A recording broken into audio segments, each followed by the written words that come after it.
আজকে দেখো সকাল না, আমি রান্নাঘর থেকে আমার ব্লগটা আমি স্টার্ট করছি। এখন বাজে প্রায় 9:30।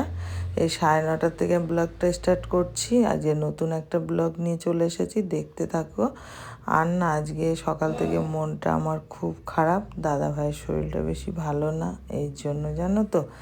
যাই হোক, তাই জন্য আমি সকালে কোনো ভিডিও করতে পারিনি। এই এখন 9টা, 9:30, 10টা বাজে। এখন থেকে আমার ব্লগটা আমি চালু করে দিলাম। দূরে কাছে দেশ বিদেশ যেখান থেকেই আমার ব্লগটা দেখছো, ভিডিওটি, প্লিজ একটা লাইক একটা কমেন্ট করে দিও আর দেখতে থাকো, কেউ স্কিপ করো না। আজকে আমি কি করছি সেগুলোই তোমাদের সাথে শেয়ার করব। সবজি কেটে নিয়েছি, 3-4 রকমের সবজি দেখো, সেদ্ধ বসিয়ে দিলাম, মানে ভেপে নিলাম। আর মনটা এত খারাপ ছিল, রান্না করতে করতে খুব মন খারাপ, সেই নিয়েই কাজ করছিলাম। কাজ করতে করতে দেখো কতগুলো বিনও কেটেছি। বিনগুলো আমি দিয়ে দেবো, সেদ্ধ দেবো না, এটা পরে দেবো। দেখো তরকারি করে নিচ্ছি এখন আস্তে আস্তে সব। এটা নিরামিষ তরকারি করব। একটুখানি মুগ ডাল দিয়েছি, কাঁচা লঙ্কা, তারপরে লঙ্কা ভাজা, জিরে ভাজা বাটা পরে নামানোর আগে দেব। এখন এটা করে নিচ্ছি, তারপরে দেখো রুটি করব। তারপরে আজকে দুপুরে রান্না করব। এরপরে রান্নারই আজকে পুরো ভিডিওটা করেছি। যাই হোক, তোমরা যেখান থেকেই আমার ভিডিওটি দেখছো প্লিজ একটা লাইক একটা শেয়ার একটা কমেন্ট করে দিও প্লিজ। সবাই একটু সাপোর্ট করো প্লিজ। আর দেখো আজকে মনটা খারাপ বলে আজকে সকাল থেকে কোনো ভিডিও করতে পারিনি। দেখো রুটি করছি এখন। আর ভিডিও করার কোনো ইচ্ছাও ছিল না, অল্প অল্প করেছিলাম, শুধু রান্নার ভিডিওটাই আজকে করেছি, তাই সেটাই। তারপরে দেখো চিকেন নিয়ে আসলাম। আজকে ছিল রবিবার, ছেলে বলল চিকেন খাবে, তাই চিকেন নিয়ে এসেছিলাম। তারপরে চিকেনটা ধুয়ে দেখো বসিয়ে দিয়েছি আলু ভাজা করতে, পেঁয়াজ ভাজা করতে। এখন দেখো চিকেনগুলো সব দিয়ে দেবো, তারপরে মশলা ঢেলে দেবো। মশলাটা পরেই দেবো, আগে চিকেনটা এখন সব মশলা টশলা সব দিয়ে দিয়েছি। এখন ভালো করে কষাবো, কষিয়ে তারপরে জল ঢেলে দেবো। জল ঢেলে দিয়ে তাই। যাই হোক আমার প্রিয় বন্ধুরা, তোমরা সব কেমন আছো? আশা করি যে যেখানে আছো খুব খুব ভালো আছো। আর আমিও মোটামুটি আজকে ভালো নেই, কিন্তু তাও তোমাদেরকে বলছি ভালো আছি।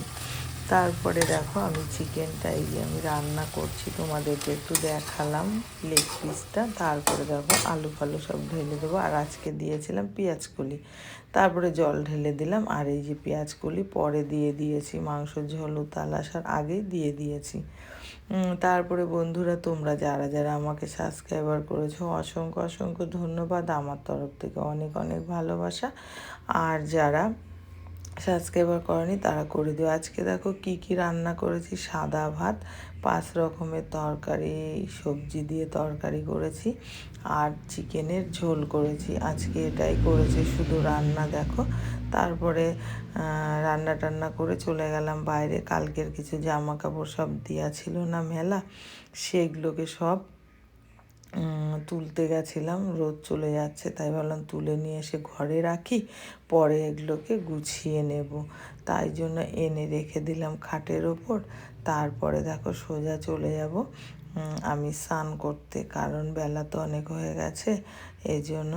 নাহলে পরে আর স্নান করতে পারবো না, শীত লাগছে। তারপরে দেখো আমি সোজা চলে আসলাম ঘরে, আর সোয়েটারটা মেলেই রেখে আসলাম।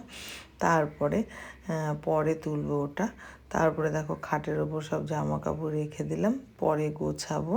তারপরে চলে আসলাম দেখো ভাত খেতে। এই যে ভাত নিয়ে বসে পড়েছি, এখন আমি ভাতটা খাবো দেখো। আর এত ঠান্ডা লাগছিল না স্নান করে এসে, তার জন্য না আমি ওই চাদরটা গায়ে দিয়ে নিলাম, গায়ে দিয়ে তারপরে ভাত খাচ্ছিলাম। আর আমার না ভাতটাও আজকে ঠিক মতন খেতে ইচ্ছে করছিল না, কেন জানি না, মনটা এত খারাপ লাগছিল দাদাভাইয়ের জন্য। দাদাভাইয়ের খুব শরীর খারাপ, এই জন্য না আমার মনটা প্রচণ্ড খারাপ ছিল জানো তো। তারপরে তাড়াতাড়ি করে কটা ভাত খেয়ে নিলাম। ভাত খেয়ে তারপরে আমি কি করব, তারপরে আমি দেখো এই জামা কাপড়গুলো গুছাবো। তার আগেই না আমি জামা প্যান্ট পরে নিয়েছি, দাদাকে নিয়ে যাব ডাক্তারখানায় ডাক্তার দেখাতে, ঠিক আছে, দাদা ভাইকে নিয়ে। তাই দেখো জামা প্যান্ট পরে নিয়েছি আগেই, 6টায় বসবে ডাক্তার বলেছিল।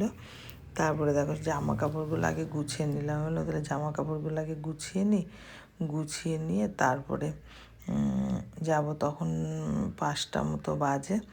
তারপরে দেখো আমি এগুলো সব গুছিয়ে নিলাম, একটা একটা করে সব গুছিয়ে নিলাম। আর কি বলবো বলো তো, যাই হোক তোমরা ভিডিওটা সম্পূর্ণ দেখো। আমার না এমনি কথা মানে বলতে ভালো লাগছে না, কি বলো তো, তোমাদের সাথে কথা না বললে আবার ভালো লাগে না, এমন একটা জিনিস হয়ে গেছে জানো তো। রোজ তোমাদের সাথে কথা বলি, আগে লাইভ করতাম, আমি না লাইভে আসতে পারছি না জানো তো, লাইভে তো এই বাড়িতে এত সমস্যা না, এর জন্য আমি লাইভে আসছি না। লাইভে আসবো কিছুদিন পর, আমি লাইভে যাব, কারণ এখন এইদিকে আমার সমস্যাগুলো মেটাতে হবে, কি বলো তো। এই আমি চলে এসেছি বাজারে, রানাঘাট এই বাজারে মানে ডাক্তার দেখাতে, এই দেখো চলে এসেছি এখানে। রক্ত পরীক্ষা করেছিলাম, এখান থেকেই রক্ত পরীক্ষার রিপোর্টটা আনতে গেছিলাম। তারপরে রক্ত রিপোর্টটা নিয়ে বেরিয়ে আসলাম, বেরিয়ে এসে দেখো ওষুধের দোকানে ঢুকে যাচ্ছি, অ্যাপোলোতে। ওখান থেকে কিছু ওষুধ নিয়ে নিলাম, ওষুধ নিয়ে তারপরে আবার বেরিয়ে চলে আসলাম। দেখো আর এক জায়গায় চলে এসেছি ওষুধ নিতে। তারপরে দেখো ডাইরেক্ট বাড়ি চলে এসেছি।